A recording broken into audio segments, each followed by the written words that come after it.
नमस्कार दोस्तों। बढ़ी हुई पेट की चर्बी से आजकल लोग बहुत ज्यादा परेशान रहते हैं और अक्सर ये पूछते हैं कि डॉक्टर साहब कोई ऐसी जादुई दवा है कि ये पेट की चर्बी पिघल जाए। दोस्तों, मेरा नाम है डॉक्टर नम्रता श्रीवास्तव। स्वागत करती हूँ आप सभी का अपने चैनल में। और आज इसी टॉपिक पर कि क्या पेट की चर्बी को गलाने के कुछ तरीके हैं, क्या कुछ ऐसे साइंटिफिक टिप्स हैं जो वास्तव में बहुत इफेक्टिव हैं, और कुछ ऐसी होम्योपैथिक मेडिसिन के बारे में बात करेंगे जो कि इस प्रॉब्लम को सच में यानी कि वास्तव में काफी हद तक कम कर सकती हैं। आज का वीडियो आप सभी के लिए बहुत ही ज्यादा इंफॉर्मेटिव और यूनिक होने वाला है। आप प्लीज इसे पूरा देखें और मेरे साथ बने रहें। तो चलिए शुरू करते हैं।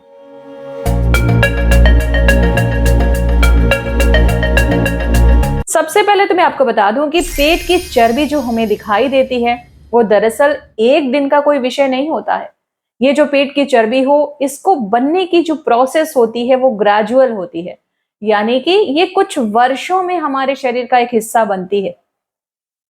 इसके पीछे कुछ महत्वपूर्ण कारण होते हैं, क्योंकि होम्योपैथी में ऐसा माना जाता है कि जब आप किसी विषय को, किसी समस्या को सुलझाना चाहते हैं तो उसकी जड़ तक जाना बहुत जरूरी है। यानी उसके पीछे का रीजन, उसके पीछे के कॉज तक जाइए, तब आपको उस चीज के परिणाम अच्छे यानी कि दीर्घकालिक परमानेंट मिलेंगे।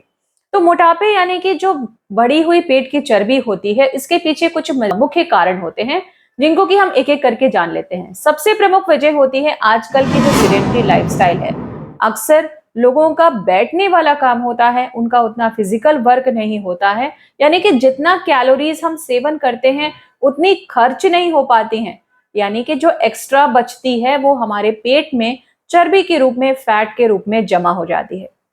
दूसरा एक बड़ा कारण होता है कि जब आप बिना भूख के भोजन करते हैं और कभी कभार लैपटॉप्स, टीवी, मोबाइल्स देखकर जब खाना खाते हैं तो आपको पता ही नहीं चलता है कि हम अपनी भूख से ज्यादा खा चुके हैं। यानी कि जो एक्स्ट्रा कैलोरीज आप सेवन करते हैं वो कहीं ना कहीं आपके बॉडी में जाके एक्स्ट्रा फैट को जन्म देती हैं। इसी तरह अगर कोई व्यक्ति कम मेहनत करता हो और वो ज्यादा कैलोरीज का सेवन कर रहा हो तो भी उसका वेट, आजकल के बच्चों में ये चीज बहुत ज्यादा देखी जा रही है, वो अक्सर लैपटॉप्स और मोबाइल्स देखकर खाना खाते हैं। इस दौरान उन्हें पता भी नहीं चलता कि वो कहीं ना कहीं ज्यादा फूड का सेवन कर लेते हैं। खासतौर से ये नियम जंक फूड के साथ बहुत लागू होता है, क्योंकि बच्चे इस तरह से लैपटॉप्स और टीवी देखते हैं और देखते ही देखते उनका वेट काफी बढ़ जाता है। तीसरा एक प्रमुख कारण होता है कि अगर आप लगातार कुछ दवाइयों का सेवन कर रहे हैं।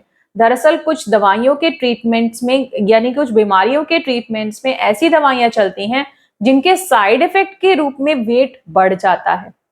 इसके अलावा देखा जाता है कि कुछ जेनेटिक फैक्टर्स होते हैं। अगर आपके माता पिता का या फिर दादी दादा का वेट भी बढ़ा हुआ था तो ये ज्यादा संभावना है, प्रोबेबिलिटी है कि उनके आगे आने वाली जो जनरेशन्स हैं उनमें ओबेसिटी का एक फैक्टर जरूर प्रोमिनेंट रहता है। अब हम बात कर लेते हैं अपनी नेक्स्ट मुख्य वजह की, कि अगर आप बहुत ज्यादा ऑयली और स्पाइसी फूड खाते हैं, खासतौर से मैदे से बनी हुई चीजें, ज्यादा तेल और मसालेदार भोजन खाते हैं, तो भी ये आपकी ओबेसिटी का कारण बनता है। अगर आपको पेट संबंधी कुछ बीमारियां रहती हैं, जैसे कि लिवर का प्रोसेस, लिवर का जो फंक्शनिंग है वो स्लो है, आपका लिवर ठीक तरीके से कार्य ना कर रहा हो, बाइल ठीक तरीके से ना बन रहा हो, कॉन्स्टिपेशन की समस्या रहती हो, तो भी जो है प्रॉपर डाइजेशन ना होने की वजह से धीरे धीरे करके बेली फैट यानी पेट की जो चर्बी होती है वो बढ़ने लगती है। अब हम जान लेते हैं कि इन सारी वजहों में से अगर कोई वजह अगर हमारे अंदर दिखाई दे रही है, किन चीजों को, छोटी छोटी चीजों को ऐसा फॉलो करें जिससे कि हमें इस समस्या से छुटकारा मिल सके।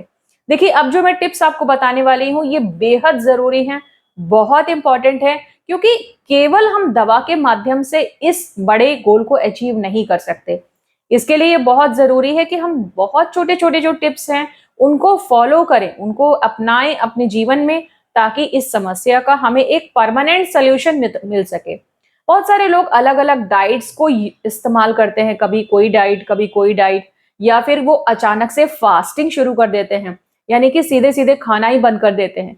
इससे क्या होता है कि स्किन ड्राई हो जाती है, आंखों में प्रॉब्लम हो सकती है, आपको वीकनेस हो सकती है, लेथार्जिकनेस हो सकती है, और भी कई सारी समस्याएं लगातार फास्टिंग करने से भी हो जाती हैं। इसलिए बहुत जरूरी है कि साइंटिफिक जो तरीके हैं, जो प्रूवन तरीके हैं, उन टिप्स को आप फॉलो कीजिए और साथ में कुछ दवाइयों का सेवन कीजिए, तब जाके आपको अच्छे परिणाम मिलेंगे। हमारा सबसे महत्वपूर्ण चीज ये है कि समय पर सोएं और समय पर उठें। दरअसल इसके पीछे भी एक लॉजिक है। लॉजिक ये है कि जिस प्रकार से सूर्योदय होता है और जिस प्रकार से सूर्यास्त होता है, ठीक उसी प्रकार से हमारी बॉडी का डाइजेशन होता है।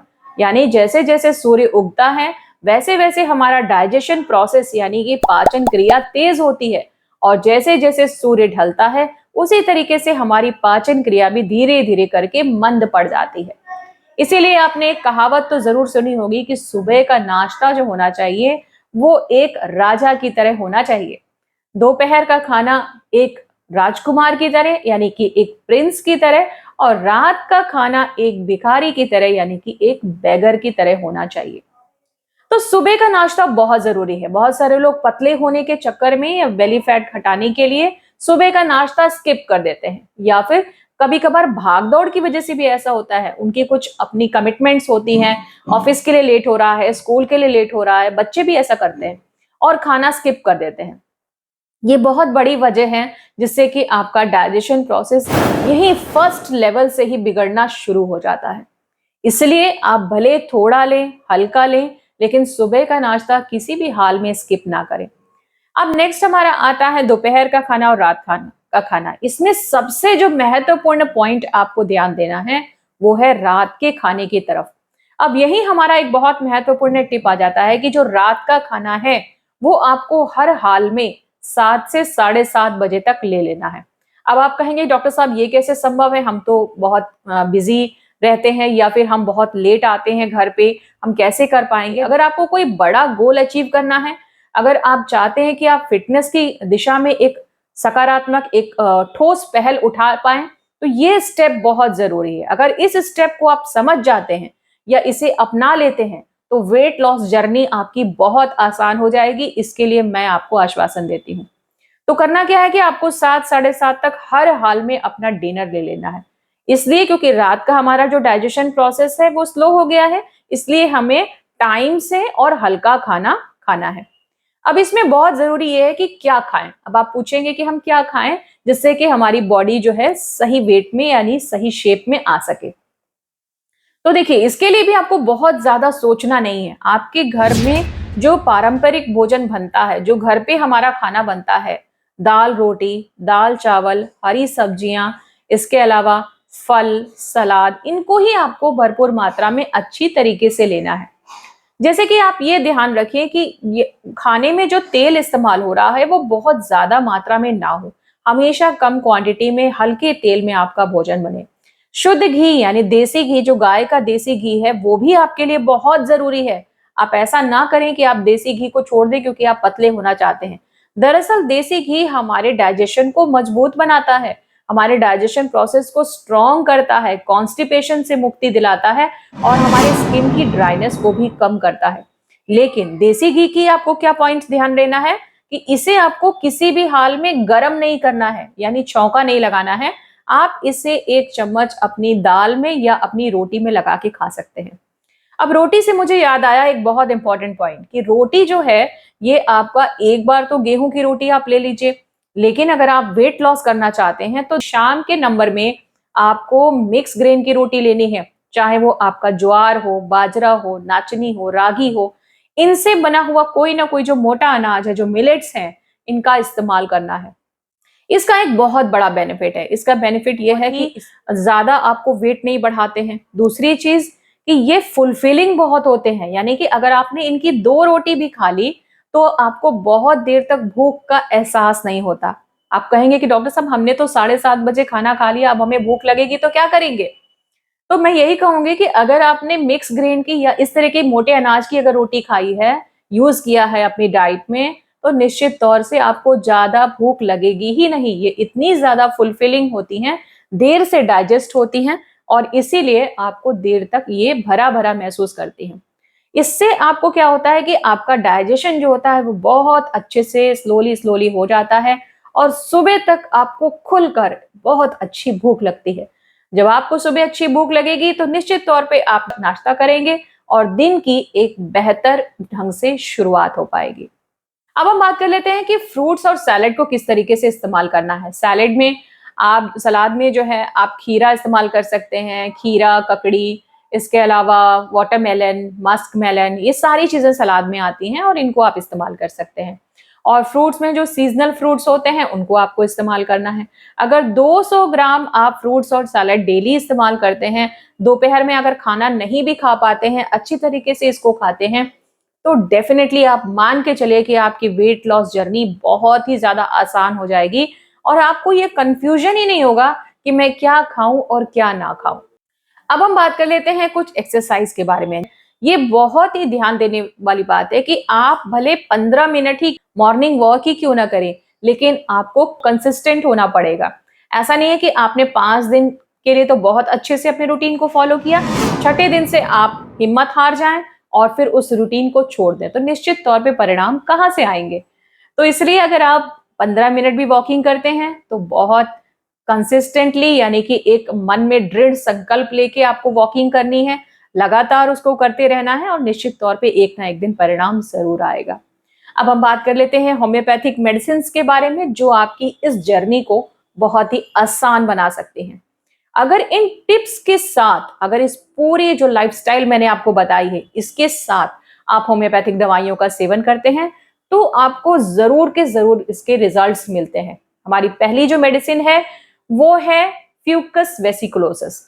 दोस्तों, फ्यूकस की क्या खासियत होती है कि ये उन लोगों को ज्यादा मदद करती है जो कि थायराइड से परेशान रहते हैं, यानी कि थायराइड से इम्बैलेंसेस उनकी बॉडी के अंदर चलते हैं और हाइपोथायराइडिज्म की वजह से उनका मेटाबॉलिज्म गड़बड़ हो जाता है, वेट पुट ऑन होता है और कुछ भी कर लेते हैं, उनका वेट घटने का नाम ही नहीं लेता। तो इस दिशा में फ्यूकस वी नाम से जो मदर टिंचर है, ये काफी मदद करता है इस तरीके के मरीजों को, इस तरीके के पेशेंट्स को जो थायराइड की वजह से जिनको वेट घटाना बहुत मुश्किल हो गया है। इसे आप 20 बूंद आधे ग्लास पानी में या 1 कप पानी में खाना खाने के करीब 1 घंटे बाद आप इस्तेमाल करें। आप लगातार 3 महीने तक इसको ऐसा करें, पूरी डाइट के साथ, पूरे आप जितना मैंने आपको बताया है रूटीन इसके साथ, तो आपको रिजल्ट जरूर मिलेंगे।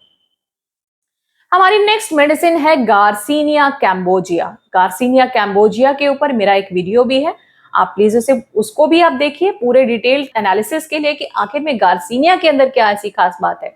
दोस्तों, गार्सिनिया क्या करता है कि हमारे अंदर जो सिट्रेट लाइपेज नाम का जो एंजाइम होता है, जिसकी वजह से फैट डिपोजिशन होता है, गार्सिनिया उस एंजाइम का जो मेटाबॉलिज्म है उसको स्लो कर देती है, क्योंकि इसके अंदर पाया जाता है HCA। ये HCA सिट्रेट लाइज के जो फंक्शन है उसको स्लो कर देता है, यानी कि हमारे बॉडी का फैट जो जमने की जो प्रक्रिया है, फैट डिपोजिशन की जो प्रक्रिया है, उसको स्लो कर देता है। इसका भी तरीका वही है, इसे आप कम से कम 15 से 20 बूंद आप ले सकते हैं करीब आधे ग्लास पानी में, और इसे आप खाना खाने के करीब 1 घंटे बाद लें। 2 से 3 महीने तक इसका प्रयोग करें और इसके परिणाम भी आपको कुछ दिन में देखने को जरूर मिलते हैं। Last but not the least हमारी मेडिसिन है phytolacca berry mother tincture. Phytolacca berry mother tincture पे तो आपने बहुत सारे वीडियोस भी देखे होंगे, इसका आपने नाम भी सुना होगा, टैबलेट्स के फॉर्म में भी ये आता है। दोस्तों, ये एक बहुत अच्छी दवा है, लेकिन परिणाम कब नहीं मिलते हैं? जब केवल सोलली आप इस केवल दवा पे डिपेंड हो जाते हैं।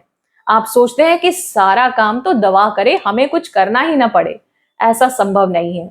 अगर आप पीछे की पूरी मैकेनिज्म को समझते हैं, इसके पीछे पूरी इसकी जड़ तक जाते हैं कि कहाँ से प्रॉब्लम आ रही है, उसके ऊपर ध्यान देते हैं, तब डेफिनेटली फाइटोलक्का बेरी क्यू, अगर आप अपने फैट मेटाबॉलिज्म को बूस्ट करना चाहते हैं कि फैट हमारी बॉडी में जमने ना पाए, पूरी डाइट प्लानिंग के साथ अगर आप इस मेडिसिन को लेते हैं तो निश्चित तौर पे 3 महीने में आपको परिणाम दिखते हैं। इसे भी आपको 15 से 20 बूंद इसके मदर टिंचर को थोड़े गुनगुने पानी में सेवन करना है और इसे खाना खाने के करीब 1 घंटे बाद आप लीजिए, इसके भी अच्छे परिणाम देखने को मिलते हैं।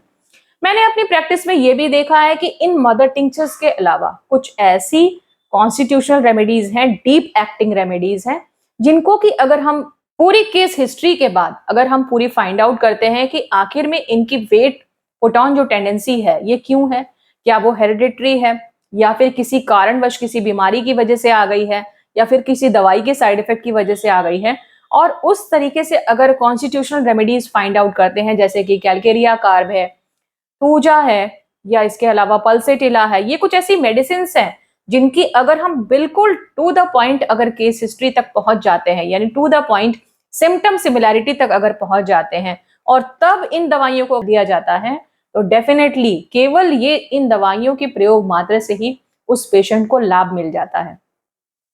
होम्योपैथी है तो बहुत ही गहरी साइंस, लेकिन इसमें सबसे बड़ी खासियत यही होती है कि कितने करीब यानी कितने नजदीक हम पेशेंट के लक्षणों तक पहुंच पाते हैं। अगर हम उसके लक्षणों को पहचानने में सफल हो जाते हैं, कोई भी दवा अगर हम चाहे वो लो पोटेंसी में दें, हाई पोटेंसी में दें, वो निश्चित तौर पे अपना प्रभाव जरूर दिखाती है और बहुत लंबे समय तक दिखाती है। इसीलिए कहा जाता है कि होम्योपैथी अगर इस्तेमाल की जा रही है तो वो किसी भी बीमारी को जड़ से ठीक कर देती है। तो उम्मीद करती हूँ दोस्तों कि आज का वेट लॉस जर्नी यानी कि पेट की चर्बी को कम करने पर आधारित आज का वीडियो आपको जरूर पसंद आया होगा और बहुत कुछ नया सीखने को आपको मिला होगा। अगर आज आप मेरे चैनल पर पहली बार आए हैं और अभी तक मेरे साथ बने हुए हैं तो प्लीज इस वीडियो को लाइक कीजिएगा, अपने फ्रेंड्स और फैमिली में शेयर करना मत भूलिएगा और इसी तरीके के इंफॉर्मेशनल वीडियोस देखने के लिए मेरे चैनल को सब्सक्राइब जरूर कीजिएगा। फिर मिलूंगी आपसे, तब तक अपना बहुत ख्याल रखिएगा। जय हिंद, वंदे मातरम।